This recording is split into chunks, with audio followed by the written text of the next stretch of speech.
call the Kingston Springs Beer Board to order for December 17th, 2015. Sorry about the delay in that. Mike, will you go ahead and call the roll? Gross. Here. Stoller. Here. Corlew. Here. Remick. Here. Lampley. Here. All right, we have a quorum, and we have one item on the agenda, a request on premises beer permit by Sean Courtney for Barley Pops, LP at 132 Petrol Road, Kingston Springs. Mike, would you like to go through that with us? Mr. Mayor, as part of your packet, item 5 is just a copy of the application. Some of the sensitive information was redacted, but this is a permit request for on-premises sales, and I think the goal was to have, the applicant's with us tonight, but I think he wants to open up a restaurant and sell beer to his patrons. This is not leaving the premises, this is just stuff that's sold and consumed while on site. There was a background check done that came back clean. Chief, did you have any other comments?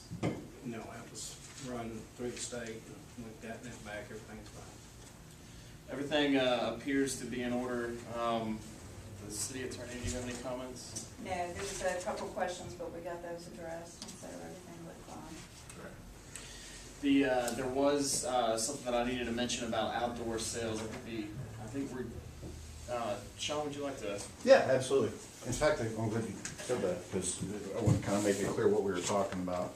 This is actually an aerial of the property, and there's 2 spots and then kind of a walkway in between it. We just kind of wanted to put picnic tables out there was all. To have that little area in there. That leaves us about 26 parking spots. This actually right here, you can see I've marked, this has already been cleared out. There have been, the mountain had fallen down, so I had it all cleaned out. The parking lot's actually cleared out, so.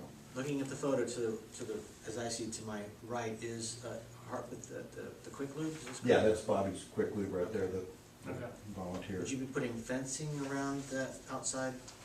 Well, I think what they require is just something to Demarcation. show that it's not necessarily a permanent structure from what I understand, but, you know, a light railing, so to speak. And that eliminates 2 parking spaces, and you're making a... Yeah, we would put the handicap, of course, the closest to the door, so there would actually be 2 spots that would be going. And you checked that this all fits within, do they have adequate parking at that point? So the by the code? The ability to have the on-premises sales, the permit request is separate from the request to have outdoor sales. I think from the town's perspective, the most important thing is trying to make sure that sales, if they're consumption outdoors, are all just kind of limited Right. in terms of. That way they'd be literally going out the only door the patrons and have to go through that area. So it wouldn't be a hidden spot. Not only that, but it would be visible from inside. Literally from where I'm standing at the cash register, I'd be able to see it, the open windows in front. 2 other things. When this property was built to be a restaurant, this parking lot actually wasn't there. They added that on later. So I don't know if they got through what they needed to for this, but obviously at some point they knew that they needed more. The other thing I'll say is a lot of this business is going to come from these truckers who are walking across the street, really. There'll be no trucker parking, so. But they've got 70, I counted, 70 truck parking spots over there. It's pretty remarkable and exciting. Just to directly answer your question, I did not count parking spots. I haven't seen the actual proposal. Chief, was there anything you'd like to add about the outdoor sales? And the only thing on the outdoor sales that concerns at all is just, you just hit on it, is your patrons coming from the truck stop, walking back and forth, and without that being a very well-defined area that can be served, that would be my concern, is that could cause you problems if that is a designated area and your patrons start walking outside of that designated area. Right. Then that comes back on the business owner. Right. As far as the designated, I'm not exactly sure, I don't know if you can, but one thing I'll say is it's gonna need to be some sort of structured thing because people are pulling in anyway. I would want it, safety-wise, I would want it very apparent, like maybe, using like those landscape timbers or something like that to fashion something. I don't know if that addresses. And the other thing is we won't have servers necessarily. They won't be bringing, serving outside necessarily. It would be somebody walking out. I don't know if that matters or.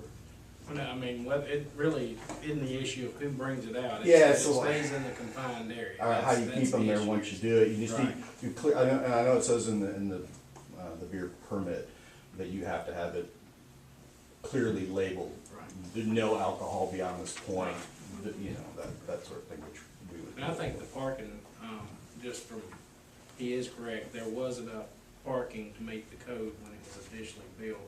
And then when it became a different type of business, then they expanded the parking lot because they was experiencing more business than the parking lot would handle. So taking the 2 spots out, I mean, we can double check with James, but I don't think that'll affect I anything. mean, it's a 1,500 square foot building with Right.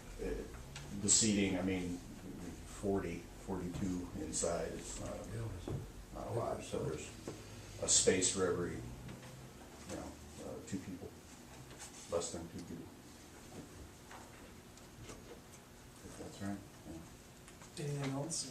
Unless you have any questions, everything seems to be in order, and I think, Do you have a motion to approve this request? So moved. Second? Second. Any additional comments on the board?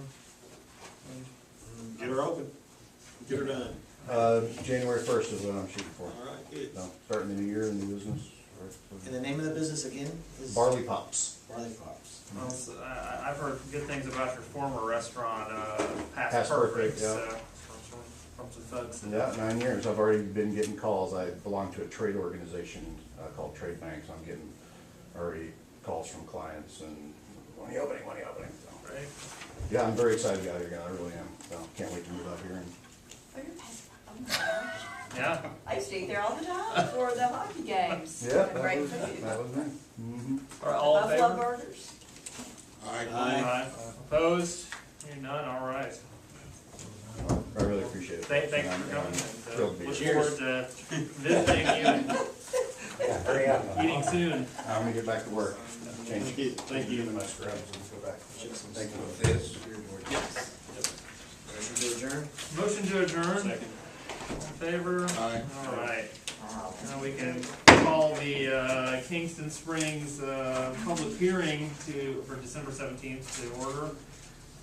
The only item we have before us tonight is ordinance 15-011, amending section 13-150 of the municipal code, advertised in the paper. Is there anything additional, Jennifer, that you need to say with this? Yeah, I don't think so unless y'all have any questions. Do we have a motion to approve? Motion to approve. Second? Second. Any comments from the board? None, all in favor? Aye. Aye. What'd you vote on? What? is that a motion to adjourn? No, that was a motion to. Motion to adjourn? Now we have a motion to adjourn the public hearing. Second? Severe permit. A second to adjourn? Second. The entire meeting. I'm sorry. I'm sorry. Peanut, yeah. Back in, Okay, about 2 minutes. yeah, go ahead. We'll take a little breather here before we call the meeting to order. Apparently you need to go.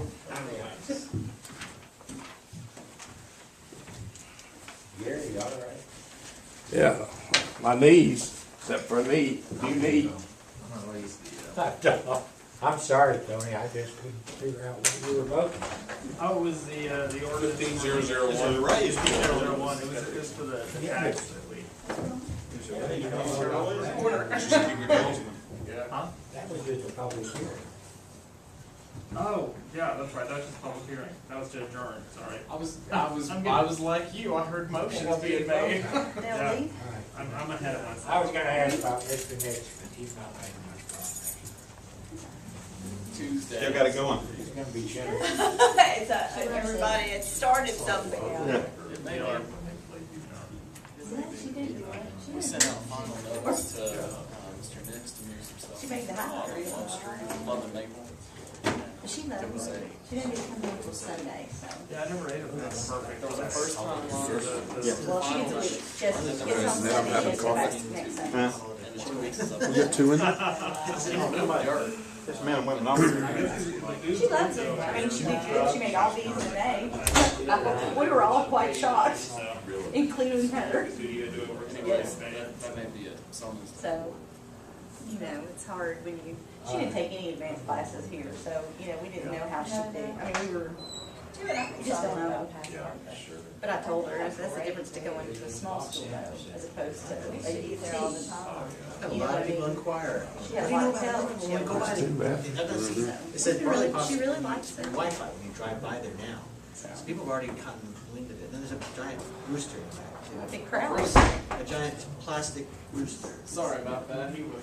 Debbie's granddaughter's minutes here. Christmas recital. You were asking me that question, and I'm like, I'm trying to make sure I didn't. No, she goes to Well, I CPA. know what the pen was a penny, and I did the So head. she went to her Christmas program or whatever it is. that she was in. Almost did. Yeah, but who's here? You want me to skip that too?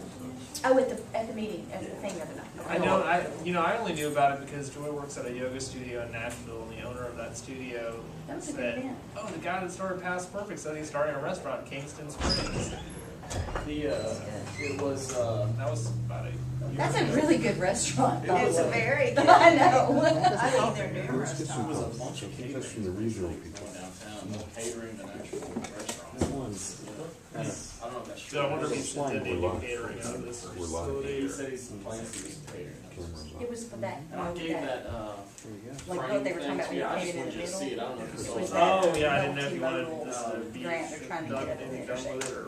I just wanted you guys to see it. Gordon. I think it's the coolest thing. Yeah, it's very neat.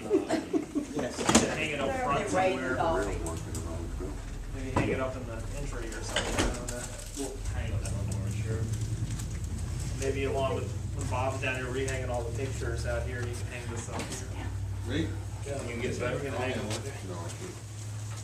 That was a silly question, wasn't it? Sorry. Thank you, yeah, I can. Maybe 30 years ago. I didn't realize it, close as it is. It wasn't me, it was that the wall was too close. The Walls wall and grew movement, up. huh? I didn't have to get involved, I did it wrong. Just so you know, Just so you're ready. I make it kind of strong. All right, are we ready, Gordon? Yes, sir. All right.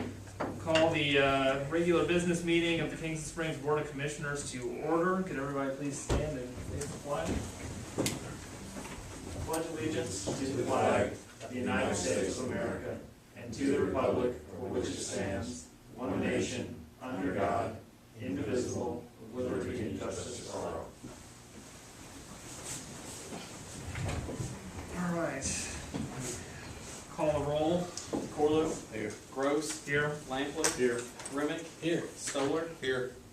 All right, we have a quorum. The minutes have been circulated. Has everyone had a chance to look those over? And also, we have the minutes from the November 19th business meeting, and then also the December 14th special call meeting. Do we have a motion to approve both the November 19th and December 14th meetings? Motion to approve. Second? Second. All in favor? Aye. Passes. Everyone's had a chance to go through the agenda. Do we have any additions to the agenda? Mr. Mayor, there are two things that needed to be added under monthly discussion, surplus items, Okay. some sewer, I think there were some sewer things, and it's in the packet. There's,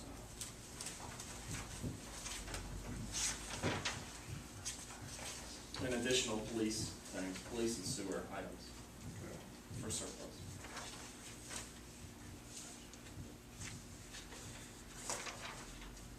All right, do we have a Motion to approve, consent agenda. Motion to approve the agenda. Second? Second. All right. Announcements from commissioners? Here, you have any? No, I don't have any. Bob? I'm good. 50th anniversary, what a great time that was, Monday night. I want to thank Mike for organizing that, putting it together. It was fantastic to hear all the stories and the tales and see all the information. It was amazing. I learned a lot that night. I was really impressed. It was very good. I'm good, thank you very much. Well, the only thing I had to add was we've been together, this board has been together as a year now, I think, working together, and I just want to say it's been a pleasure this year working with you all, and I think we've accomplished quite a bit, and been able to keep our tempers calm and work together to be productive for the community, and hopefully we have another good year ahead of us, so once again, thanks to everyone. This is our last meeting of the year, so. All right, community input and concerns, would anyone like to, Scott? I've got two things. They don't require any action. Could you state your name and address? Scott Sampson, 1204 CC Road. I'd like to wish all of you a Merry Christmas and a Happy New Year. Thank you. And thank you for serving our community. Thank you very much, Scott. And that's it. Wow. That's the best community input we ever get. All right, on to the consent agenda. Do we have a motion to approve the consent agenda? Motion to approve the consent agenda. Second? Second. All right, on to the city manager's report. Mr. Mayor, my report is to you under item 6A. I just had a couple of real quick fire items and asked the fire chief to join us for this, but the first thing is the county has proposed kind of creating a Station 4 for us outside of the corporate limits in our fire service area. And so I think that's all the things I'd like to say. If you want to kind of take it from there. The county's been looking for land for a while. They've had County Fire Chief Edwin Hogan's been looking for land in an area that we can agree that would be suitable for the county needs and for the needs of the fire department. He's not had a lot of luck, and I talked with Edwin last week and asked if it would be okay if the city pursued trying to find a lot or some land to acquire, and the county consider that for the location, and he said absolutely. That's what they have, in Pegram, just a little history, Pegram City purchased the land on Pond Creek in an area that they had, that the fire department had interest in building a fire station. And that fit the county's needs, so the county came in and entered into a contract with them, and the county built the station, or building the station, and under the contract, any improvements or anything that's built retains to the property owner in the future, or is sold to the county at, I think there's a designated price in the contract, but I just am looking for some input, if it's okay for me as the fire chief to start looking at some locations. There's a couple locations in mind. One was a lot that was flooded in 2010 that's not been used to be rebuilt on, and it's in the area of Highway 70 near Cedar Hill Road. That would be the perfect location for the fire department's needs. The county would like for it to stay as close to Cedar Hill or on Cedar Hill as possible, and that's for the ISO needs. So those are the goals that we both would like to see happen. I would like to see us have a little say by purchasing land, entering the contract the same way Pegram did. Also, Pleasant View is just, they've done the same thing. Pleasant View Fire Department went out, they got the lot, entered into a contract with the county, and they're building a fire station in Pleasant View's fire district. So that's been done in 2 locations, the only 2 that the county's built stations on so far. So it would be right in line with the way that it has been handled in the other areas of the county. I think there's be some real advantages, not as far as ownership goes, but just as far as if we can choose a location that really services the fire department's needs, but it still will take care of the county's needs, then both of us would win. If we build a fire station that only services one of our needs, then it's not gonna accomplish anything. So, you know, my concerns is, I do not wanna go out Cedar Hill Road any farther than it absolutely has to go. I really prefer it to be right at the intersection or as close to the intersection. And that's because we have a lot of canoe traffic in the summertime, as we're all aware of.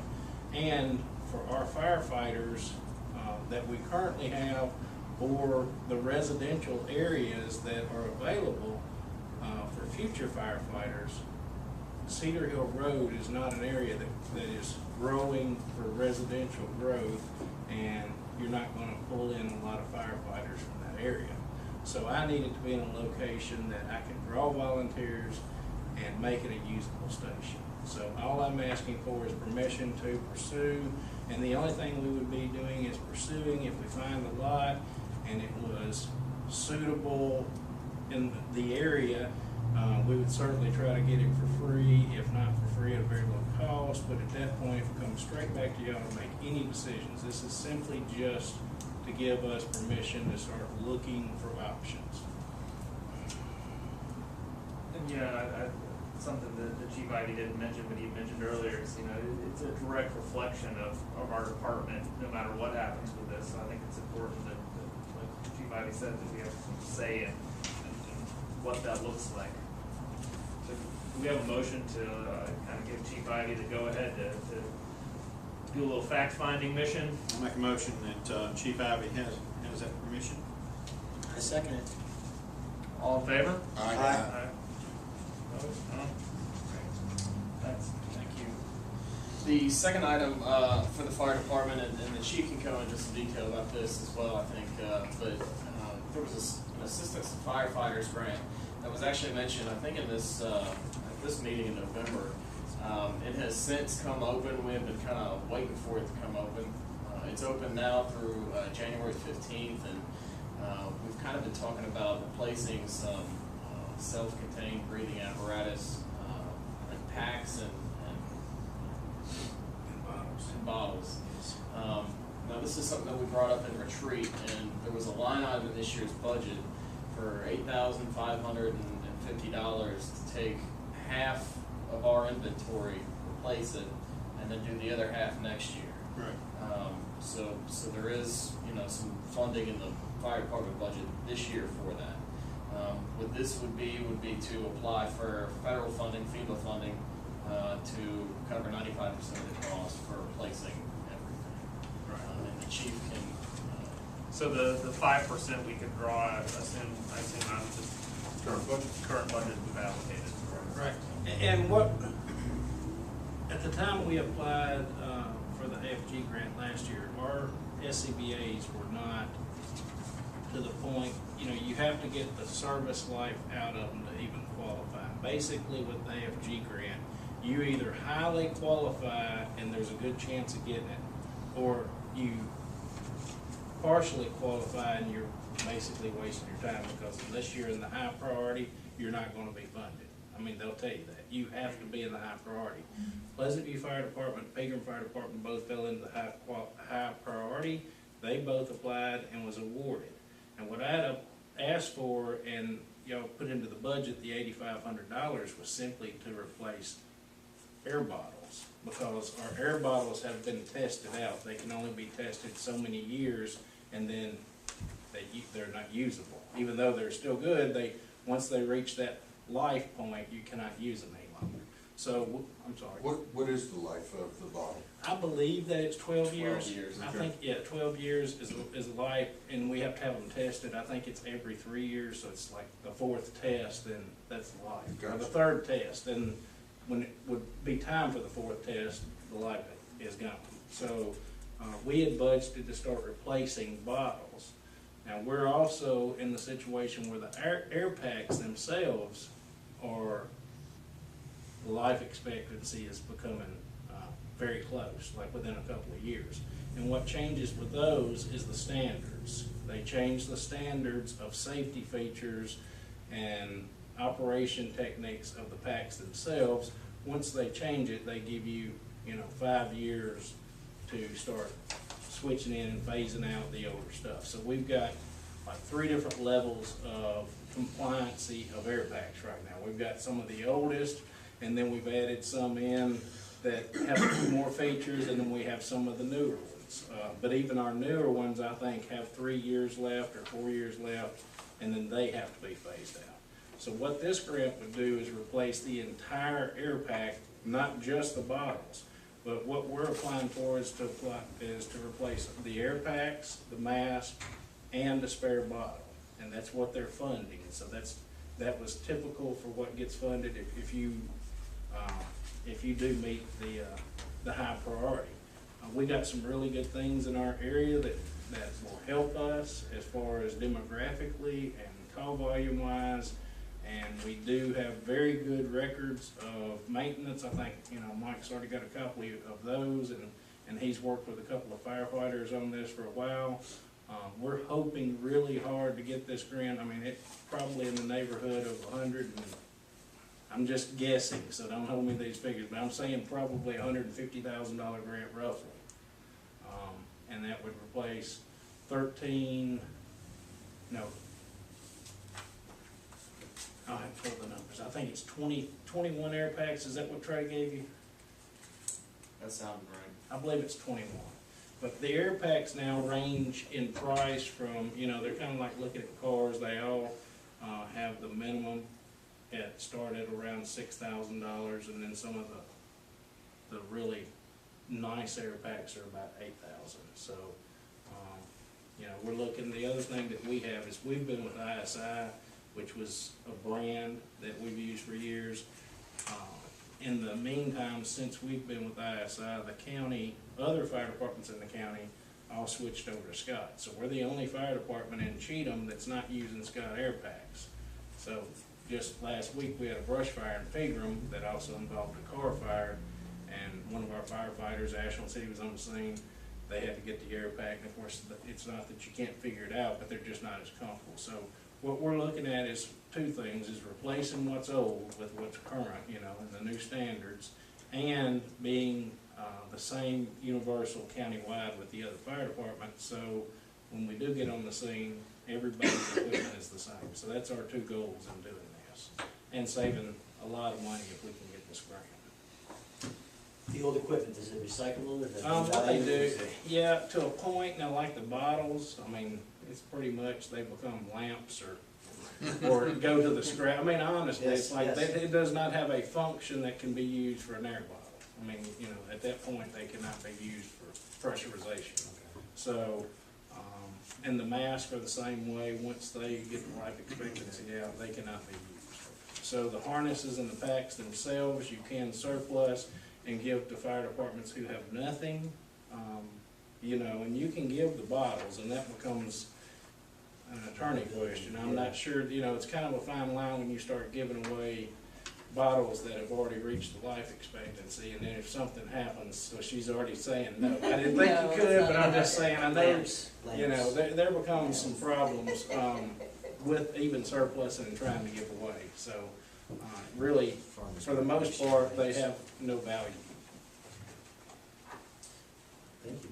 This is not something that requires an authorization or an authorizing resolution like the state grants do. For whatever reason, the FEMA folks didn't need specific stuff from an overseeing kind of board. But I guess what we'd look for is just kind of a motion, kind of giving us guidance to go out and pursue this. Well, I think it sounds like a great idea, and we can update that quick. So you think we're a high priority? I at this do. point? I really So- feel good. I mean, What we're applying for is high priority. Right.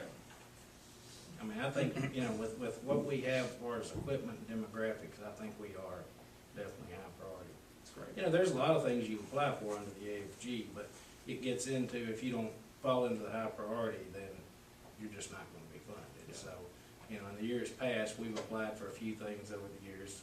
I can't remember, the only thing that we've gotten funded for is the fire safety trailer, I believe was the only thing that we got funded, and that was under the public education of AFG. So. well then, do we, have a motion to allow, Chief Ivy to move forward with this grant? I think. Motion to pursue, the grant. Second? Second. All in favor? Aye. Opposed? Hearing none, passes. Thank you. The next docket item, or the next item under my report was just the building numbers, end of year building numbers. When I started collecting these, I really wanted to get it for all the jurisdictions in the county. Kind of ran out of time, but I did want to give you a sense of what's going on in this town and what's going on, Pegram next door for the year. But we did $69,000 worth of permit business this year, which is a noticeable uptick from what you had in years prior. You issued 49 permits. The biggest chunk of that was this commercial permit for the storage units, stuff it in. They paid well over $20,000 for their permit. So, and then you've got something to kind of compare it to and what's going on next door. We can increase our fireworks sales. The next thing, I'm joking. the next thing was City Hall signage. This board, I think, met in November and determined they wanted to pursue kind of some signage on next door for Tony Campbell. What you have attached to this on the second page is just what it would look like in terms of the existing City Hall sign, and then the Anthony J. Campbell sign above it, and then you've got kind of like a rendering or a sample of what it would look like on the building. This came back at a price point of $650, and you had authorized up to $600. So at this point, I need some authorization to spend $50 more. Wish Tony had left. Tony would, Tony should have coughed up the extra $50, I think. Well, Tony was always, frugal with the city money, so that's why I knew we couldn't replace the whole sign, because it wouldn't be fitting. But this is the additional $50, and then of course the other option we had was to, replace the smaller sign down here, instead of doing this. So we basically were left with two options, and I don't remember what the cost was on that. And then Debbie looked into this. We could each donate $10 to the city if we wanted to. Gary made a motion. Motion, okay, do we have a second? Second. All in favor? Aye. Aye. All right, taken care of. Just kind of concluding this was just that, we've got, our resident surveys are out, our gold sheets. If you haven't turned one in, either drop it off to us or drop it in the mail for us. When you see people, tell them to turn in their gold sheets. We've actually gotten, this is old numbers, we've gotten close to 300 responses. I haven't counted them all, but we're closing in on 300. What was the mailing? 1250. 1250. And of those 1250, 20 came back, so 1230 were the ones that were with the people's houses. Gotcha. So were the rest online, or?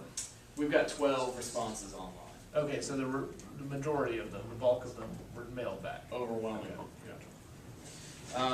Also, we've debuted our new website. If you've been to KingstonSprings.net, it's changed. It looks a little different. It's not the final product. We've got some stuff. I've just got a litany of things that I've got to work on and add. So know that we've changed the website, but that it'll continue to kind of evolve. The multimodal, the safe routes, and the AFG grant all have deadlines of January 15th. So not just myself, but a lot of staff, the volunteer firemen, we'll all kind of be working on that between now and then. It's kind of like a super Friday, I guess is what that is. But 3 applications I'll do in one day. So we'll be working on that. And then there were 3 codes issues also that are kind of running out of time in December. I'm trying to remember all of them now. Love Street, There was Love and Maple Street. Maple, we'll just combine them. And then there was the old hotel site, and there was a third site we were working But, That's all right, Tony's not here. but we're working on those. So we're not getting any, and they're not saying anything? We have, on the Maple and Love Street, there has been piles of dirt that have been moved. And they have actually went ahead and, contacted us and said, hey, can you give us 2 weeks, past our final notice to allow us to move some stuff? And that was about a week ago though, wasn't it? The 2 weeks are up on Tuesday. So we're kind of at a pivotal moment with that. And the Dorises, we, both James and myself went out and looked through the outbuildings, looked through the hotel, and kind of gave them some guidance on what they need to do to kind of secure their property, what the town's looking for. And they've actually been out there on site doing stuff. So it's been kind of a busy time for them, or busy time for us. But that's what's going on with codes. Next month should be hopefully a pretty light month. We've got some things to talk about with the work policy, and then our audit for the budget year that is closed back in June. That's due, and so you should be getting some highlights on that. In addition to my report, you have department reports. If you have any questions, there are also 2 department heads here tonight. You have anything for them? And You have any report? Randy's not, she hasn't had to speak yet, so you definitely. Oh, yeah, Randy, you need to give us a report. It's quiet time in the parks, guys. And then in addition to that, you have the finance report, and I have I can take some notes if you have any questions on the finance report and get back to you when Debbie gets back in. Debbie and I spoke about it, and she didn't have any major concerns with anything in the finance report, but as always, she's always willing to answer any questions you would have, so. If you have any questions of me, that's it. That's good. All right, updates, legal, you have anything, Jennifer? Mayor, I do not. Nothing? All right. Unfinished business, now we can actually vote on this, I apologize, I got ahead of myself, we were running behind, so I just decided I'd fly through and go ahead and vote on this in the public hearing, but that wasn't the appropriate time.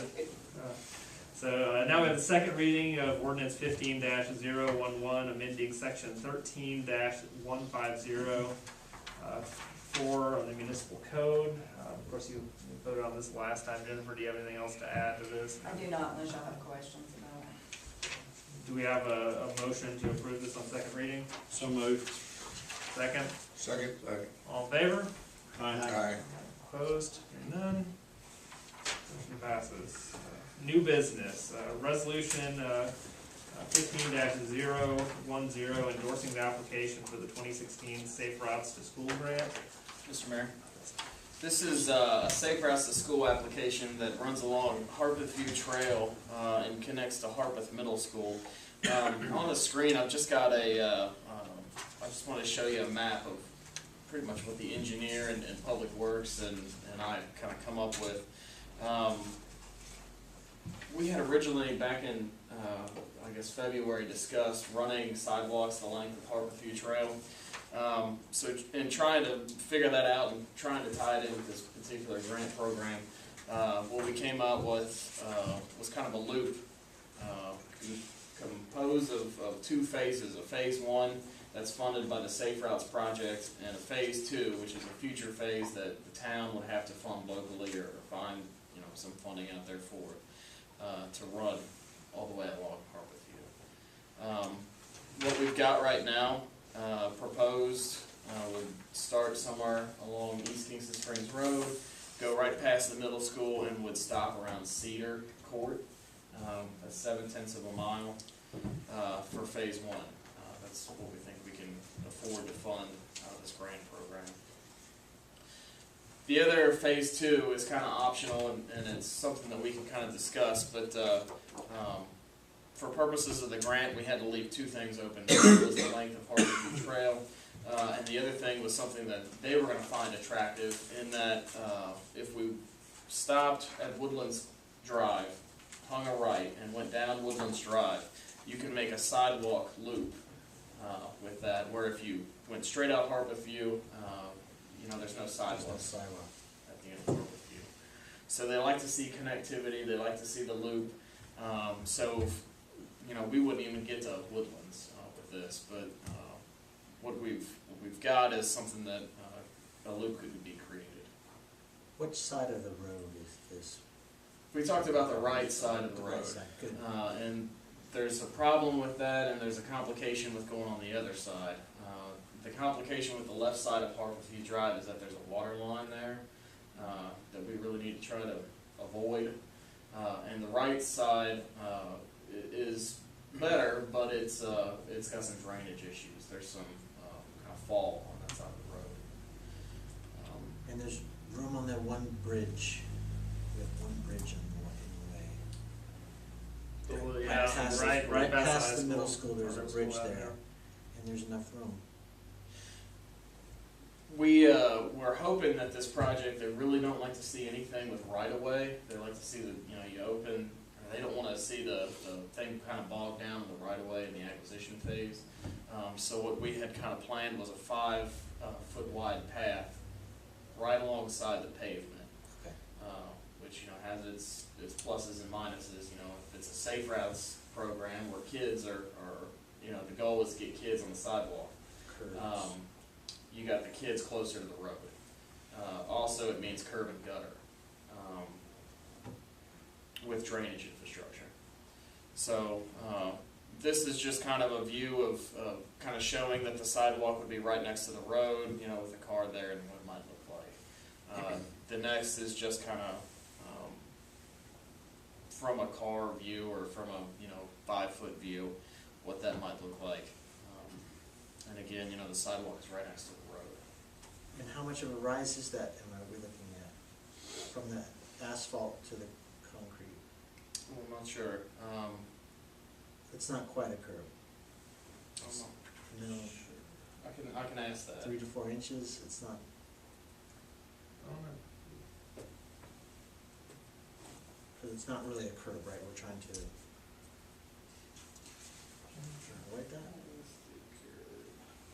I can get that. I can look that up. So that's pretty much everything with the sidewalk. There was a couple other things, as part of this grant. It's $250,000. It's $250,000 grant, and it's 100%. So the way it works is that you pay 100% of it on a monthly, the work that's done month in, month out basis, and then you receive 100% back in a reimbursement style. So kind of a unique feature. It's tied to federal transportation funding, so anytime you hear stories about Congress and transportation funding, that's this program. There is a requirement that I think it's 210 can be used for infrastructure, and that's bike racks. The middle school requested a bike rack, and then your sidewalks. And I think the final 40,000 or 30,000 of that is for non-infrastructure programming. So that's the firemen or the police department or some agency getting with the kids and telling them this is how you cross the street, this is what sidewalks, how you're supposed to use them, that sort of thing. And there's a lot of flexibility as to what a safe routes program looks like from the non-infrastructure side. Great. Talked with the middle school, and they're on a requirement. They're completely on board with it. They're getting the accounts of where kids are and how many and where they live, and they had just requested some bike racks be installed right at their main entrance. That's great. And working with the engineer, this was what the budget kind of looked like for the infrastructure side. That administrative on the very bottom, I think, is what we had planned out for non-infrastructure. So for our police and fire program with the middle school. It's a K through 8 program, so we don't get any additional credit because the high school is across the street. The thinking is that high school kids want to be driving more than walking on sidewalks, but we get credit for the middle school. typically the way this works is you apply for the full amount, and then they kind of see what else is coming in the door, and then kind of back you down. Well, can we spend, this on infrastructure instead, or something like that? And we have not done a public input meeting on it. This has been kind of late putting it all together. We put it together last week, actually, and we hope to have a public hearing meeting at the middle school Monday, January 4th at 6 o'clock. So if anybody knows anybody on Harpeth View Trail, we've set out the flyers for it. We'll be doing social media. It's in the paper. This is going to impact their property values, adding sidewalks in to their neighborhood, and it will also disrupt their driveways individually. So that Will impact their property values in a positive way. That's correct. Less grass to mow. Unless you have any questions. 7/10. It's 7/10 of a mile, you said? 7/10. And phase 2 would be roughly 8/10. Do we have a motion to approve resolution 15-010? Motion to approve. Second? Second? Is there any other additional comments or questions? None, all in favor? Opposed? Motion passes. All right, it looks like we have a visual aid here as well, for our Ulden permits required. Discussion of city limits welcome signs. Mr. Mayor, this is something that you all had asked me to kind of look into at last month's commission meeting, and pretty much what we did was kind of gave an inventory of what we had and kind of took it from there. But we have these signs, these blue and white signs, at 7 points, 7 entry points to the city, and that's the area. The sign that's in the picture is South Harpeth Road, and that is an old sign that we've had these blue signs out there that's been stolen repeatedly. So we've just left the old sign out there, and it stays. So those are our 8 entry points, and these are the signs in question. They are $83 a piece. They're high reflective, and that's the dimensions on them. Now, just kind of the Ulden permits, that's kind of just demonstrative that we looked, and you can pull it off the vinyl. You can actually pull off that bottom line. So, you've got some options if you just want us to peel off the building permits required on each of the signs. That's something we can do with no cost. Motion to peel. Or, we could take it off and add new lettering if you wanted like a new line on the bottom there. If you don't like this at all and you want to go in a different direction, we could purchase new road type signs that are reflective and kind of look like that. Or, everyone's driven across the bridge into Ashland City, the monument style sign they've got there. Or you've seen some of these other communities, we can go a little more elaborate. But it was kind of open-ended, the guidance I had to pursue it, so I just kind of wanted to give you the options that are out there. If you like the new lettering, we could peel this off in the meantime and then kind of start thinking about things or order things later. But, Harpeth River Community or home of whatever, you can. One thing I understand both sides of this, and something we need to remember though is we still have issues with people that don't realize that building permits are required or permits are required. So it is in some ways a useful message. I don't know what our alternative is to making sure folks know that if we remove it from the signs, that we need to think about that, because we do want people to take that important message to heart when they're considering doing things inside city limits. I don't know anywhere else in the county that has a building permits required. Well, my opinion is, I don't have any problem with the sign the way it is now. That's my opinion. Okay. And just whatever y'all said there is fine. But I don't have any problem with it because we voted to do that. And I'll just be voting. some way that I voted for before. So, I don't have any problem.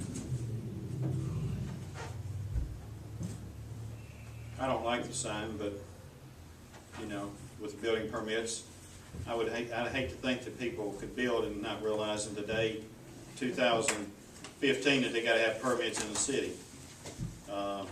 Especially going through like we did in the flood situation.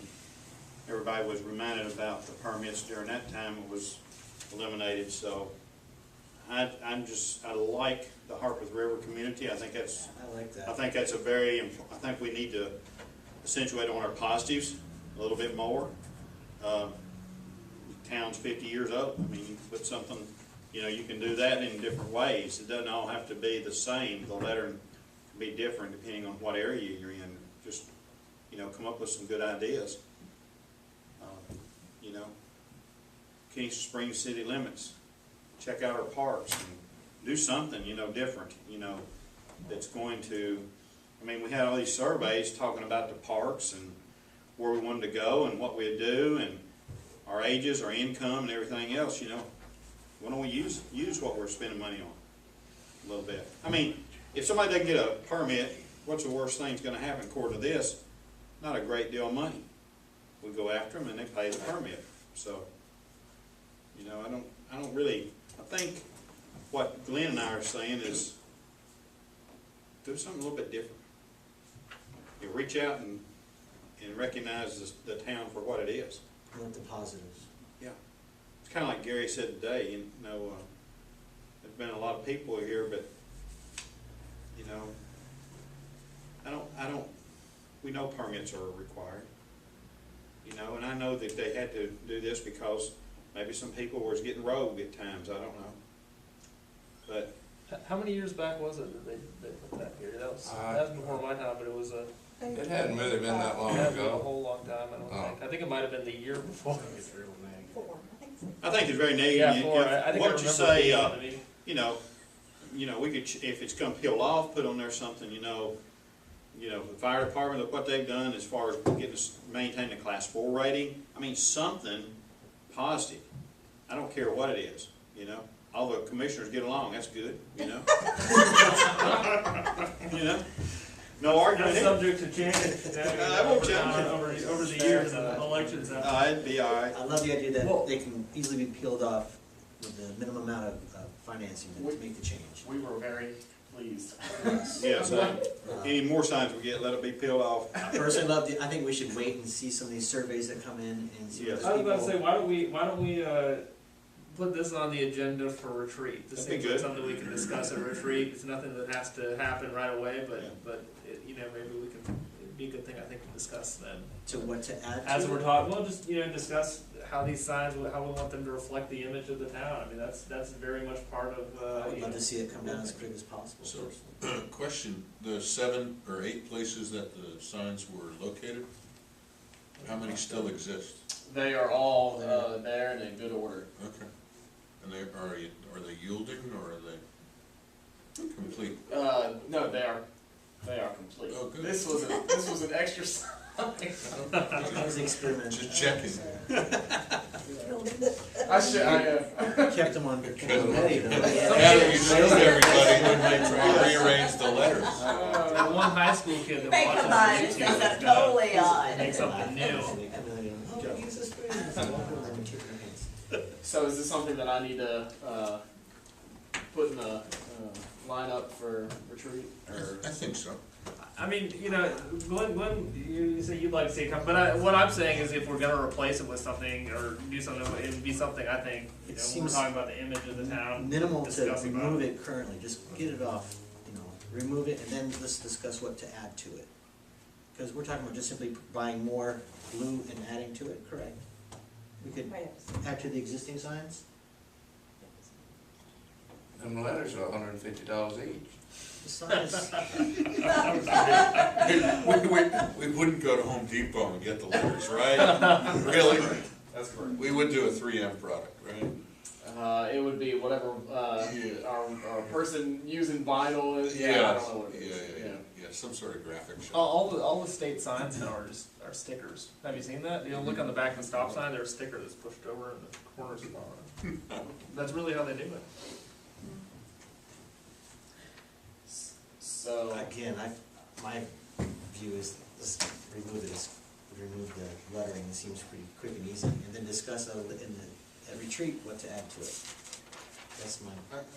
I agree with that, but I also think, when is the deadline for receiving back the February 1. February 1? Perfect. It's good And, time. and the goal was to have all of that feedback kind of culminated for Right. retreat. Right. Use retreat. Does someone have a motion they'd like to make? Motion to remove the lettering, appeal, Deal with motion six? to appeal. Second. All in favor? Aye. Opposed? No. Aye. Opposed.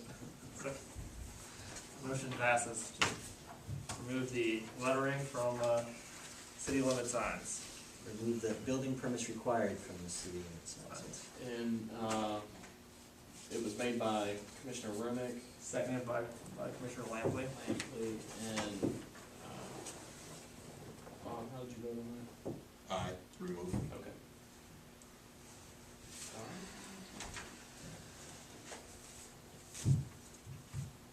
Thank you. All right, discussions of proposed changes to the employee work policy.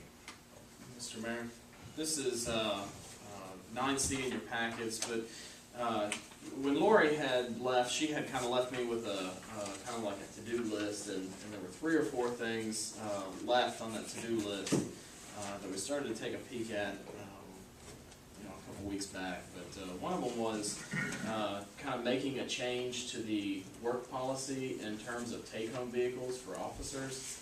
I guess it had come up in the past or shortly before I came. Additionally, when Larry left, there was a lot of talk in the General Assembly about bullying legislation. You might have remembered it from this past spring, but a lot of localities added verbiage about bullying, and I had attended like a cybersecurity sort of class, and they really kind of just said you need to kind of look at your computer use policies as well, because a lot of it was dating back to 1995, and times have changed a little bit as to what people should download and how they should be using the internet and using the computers, that sort of thing. So what we did was I kind of researched several towns in Tennessee and what they had been doing, making changes to their employee work policy. We got the department heads together, this was probably 3 weeks ago, showed them 3 or 4 different options for each of these topics, and kind of let the department heads kind of pick and mix and match what fit us well and what we might be able to incorporate. So these were recommendations that the department heads had made that I had kind of typed up and wanted to bring before you. There are 3 topics: the computer use, the workplace bullying, and the use of vehicles. And just real quickly, the computer use, they wanted to add some stuff that Bristol had used. We've got a use policy that really says it was more about software. Again, it's from like 1995. It's pretty much the boilerplate MTAS model about misusing software. Well, this talks about what you can do with your email, what you can do with hardware, and what you can do with the computer in terms of, it says explicitly in the second paragraph, fundraising, religious stuff, political affiliation, that sort of stuff, sexually explicit activity, all that sort of thing. The next topic was something that we had no discussion on. Bullying hasn't been, bullying in the workplace hasn't been a topic that a lot of towns have tackled several years back. Jackson had a anti-bullying in the workplace ordinance that they had passed. that really kind of spelled out specific acts of bullying, and really kind of made a defined sort of process for what should happen if someone is bullied, how it should be reported, what should happen, that sort of thing. We don't have anything in place on that. We have something with harassment, which is very broad, but bullying is kind of more boiled down. And then the third thing was the use of vehicles. This was something that they actually had, I think, the most discussion about. And the text, you've got, what we have down there at the bottom, but they liked something that Portland, Tennessee had, which really kind of followed the IRS guidelines on who can take something home. And it was the police chief, the fire chief or assistant fire chief, and any public safety officer. We added the within a proximity of town limits because we wanted to have, kind of rein that in, make sure we're responsible to the taxpayer, to the ratepayer. But public safety officers, by the IRS, are allowed to take that home because they're subject to callback. And then, just on-call sort of personnel, whether that's the canine officers or down there at Public Works, the folks that get called in if a tree falls or if a line breaks or something like that. Something that I know had come up, I guess, on the vehicle use, and I don't see it in here, what the change is, but with officers taking them back, public safety officers taking them back, with that to their homes, is there a range? I mean, I know that the issue that came up in the past was when an officer lived in Nashville, a significant distance away from the city, was that What was it, 10 miles? is it 10 miles? And we're sticking at 10, and that would stick with 10 miles here. With this addition, that would still be within a 10 mile. Oh, it's right there, there we go, sorry. Okay. So there's some additional things like about taking, people who are not city employees home. We had questions, or staff kind of raised questions, really to the city attorney ultimately, but how can the city manager enforce like a no smoking in city vehicles? We didn't have anything on that previously. And then if they use a park and ride, so we've got our 10-mile, perimeter. If someone wants to drive to Ashland City, park it with a sheriff's department fleet, and then take a personal vehicle to their home, which could be 12 miles from corporate limits or something. Did we have to make sure that it was a fenced-in lot? Did we have to receive, insurance credentials? I mean, what was the process for a park and ride sort of system? And I'll tell you, I had passed these along to Jennifer, but it had been just real short time. I don't even know if you've had a chance to review them. I mean, I've looked at them as far as the use of the vehicles. I don't know that y'all would need to, it would have to be a fenced-in area as far as park and ride, but at least have you sign off and approve that, so you know that, where the vehicle's staying overnight, make sure that that's a secure location, it's, well lit or something along those lines. And as far as the smoking policy, my opinion on that is city property. And I'm making an assumption y'all have a no smoking policy here in the building. And it is an asset of the city, and I think you can enforce a no smoking policy in the vehicles. Maybe a little hard to regulate, but certainly I think you have a right to enforce that because it is a city asset. So, and the only, and this is I've seen this kind of come up before on the computer use, and it's just kind of something for y'all to digest, if you want to address this, is social media. Social media can be somebody's worst enemy. Social media is in court every day, used against people. And I don't know, and this may be something you want to discuss at the workshop, we've got some more time, but you can, if Bubba posts on his personal Facebook, here he is, the chief of police and over fire protection, and you post himself smoking a joint or something. I mean, those are some of the things, you know, you have to decide on what perimeters you wanna have, and, Really? not saying, and I can pick up on it, but, you know, there's some things to kind of maybe think about with social media. Are you okay with staff using social media, city computers? That's where a lot of your viruses come in, is on social media. And we did talk about that when we had the meeting, because it's kind of a double-edged sword.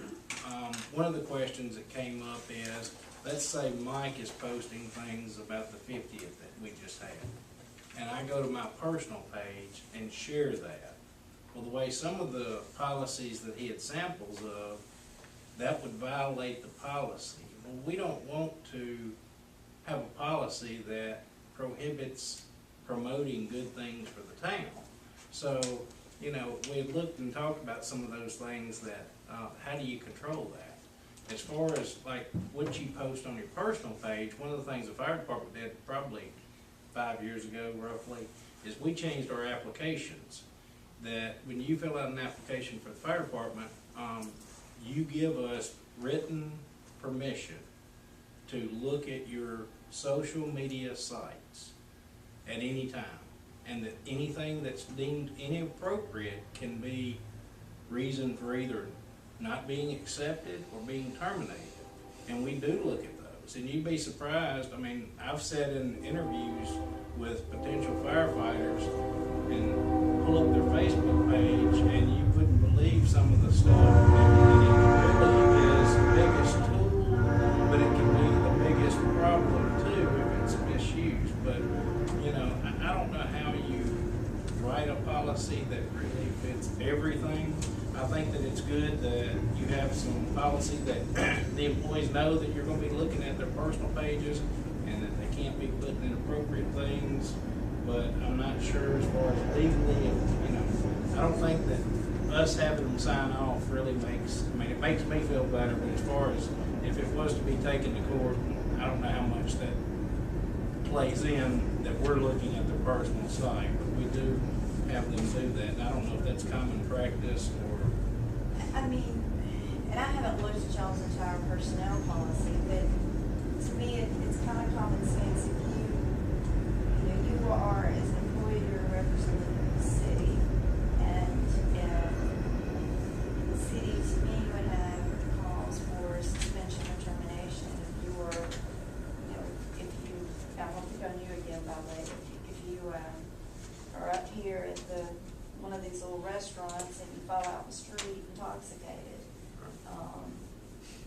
be the same thing if you post that kind of stuff on your Facebook page.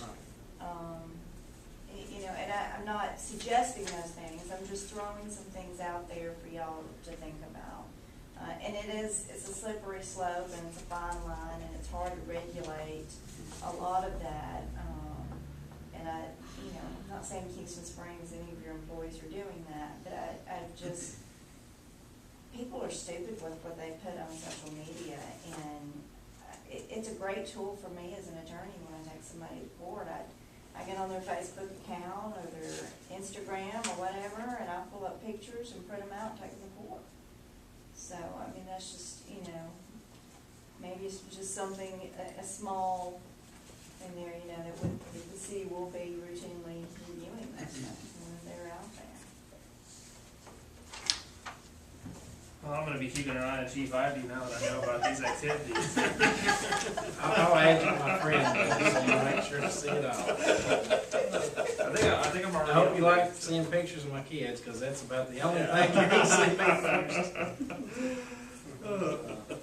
There's no timeline on this. This was just something that Lori had left on the to-do list that I wanted to make some tracks on.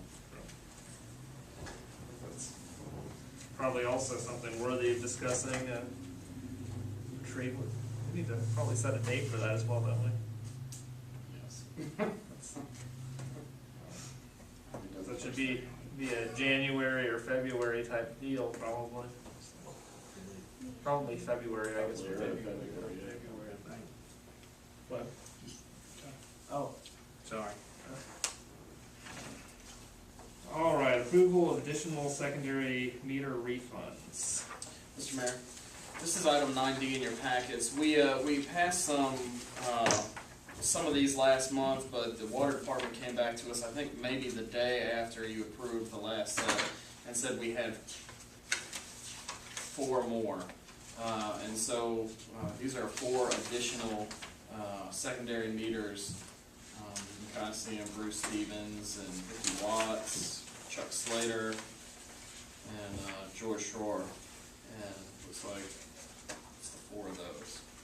Well, they just like, getting the reading off of theirs, they didn't have them out, or what? I don't, they might have ran the report wrong, to be honest with you. Do we have a Well, motion? let's hope that's what it is. Motion to approve the secondary meter refunds. Motion approved. Second. Second. All in favor? Aye. Aye. Aye. All right, monthly discussions, and notice we have our surplus items. Hey, excuse me, maybe I wasn't supposed to do that, didn't y'all say that? Since I had a meter, I wasn't supposed You to need do to it. recuse yourself from that, jeez. I keep forgetting. All right, surplus items, sewer, and you said you had some police and sewer items. Yes, sir. Actually, there's 3 pages here on police, and well, fire, and then 1 page on police. Chief, you want? We've been recently going through basically some attic items that we have been putting off going through that have not been used in service in quite some time, and trying to get them sorted of what's usable, not usable. And so we've made a list of the 3 pages. 1 page has got under surplus list donate. Those are things that are no longer useful for us, but could be donated to a smaller fire department if they wanted to have them repaired or restriped. I mean, they're not just completely not usable. The next 2 pages are things that are just absolutely to the point that they are trash. I mean, they're not useful, they can't be repaired. So we're just asking for those items to be surplus, and what y'all would desire for us to do with those. Besides you were. We do have some, I mean, we do have options. There's always fire departments in needs that have requests. I mean, I know that the 1 page that says donate, we would not have any problem finding a good place to donate those to. And like the page, I don't know, where it says the fire walker boots, those are actually the very, very old style fire boots that were made of rubber, basically like waders, and they just had a steel toe and a plate at the bottom. So basically they're just rubber boots, and a lot of those have tears. I mean, they're not useful, so it's not something that I think you could put in the yard sale and get anything out of it. I figured Gordon might want some for out on the farm. I just bought me some mucks yesterday, it's more, $100, something. These don't wear like mucks, I promise. I can assure you. That's why I didn't write it down. Yeah. All right, do we have a motion to surplus this first page for donations, and I suppose the other stuff is what each one, just Chief Ivy, each one dispose of these other things? Right, I mean, if, with y'all's permission, just dispose of them. I mean, they really have no value. Motion to donate and dispose. Second, to donate and dispose. All in favor? Aye. Aye. Opposed? None? All right, is there any other items for discussion? There's, I think maybe the date for the retreat is important. I'm gonna be out of pocket two weekends in February, but I was wondering if anybody had an objection to the last weekend of January. I may, hold on, I think my wife may have an objection to me being gone that weekend. No, I don't think so. I'd have to double check. I think I might be available that weekend. The only reason I'm saying that was just basically, we got a meeting, like the 21st. That's 21st, yeah.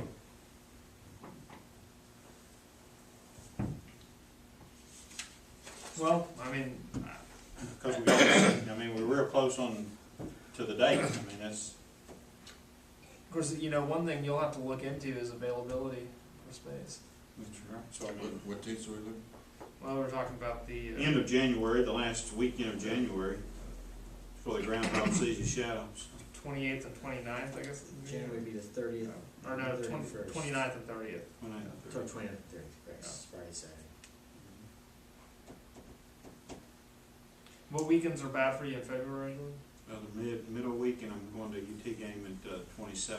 When's the Super Bowl? Oh, I don't know. First weekend of February, I think. Titan won't be there.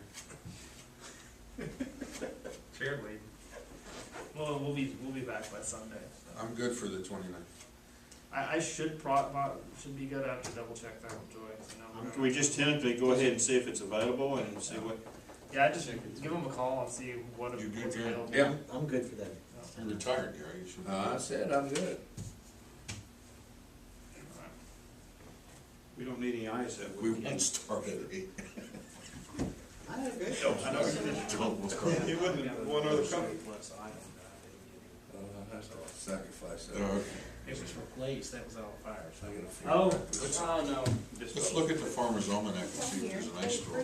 Oh, okay, you, I just didn't, I just. we did every page. Okay, we did the whole. Okay. You laugh. All right, do we have a motion to adjourn? Motion adjourned. Second? Second. All in favor? Aye. All right. And then, before, I don't know if you got a chance to look at it,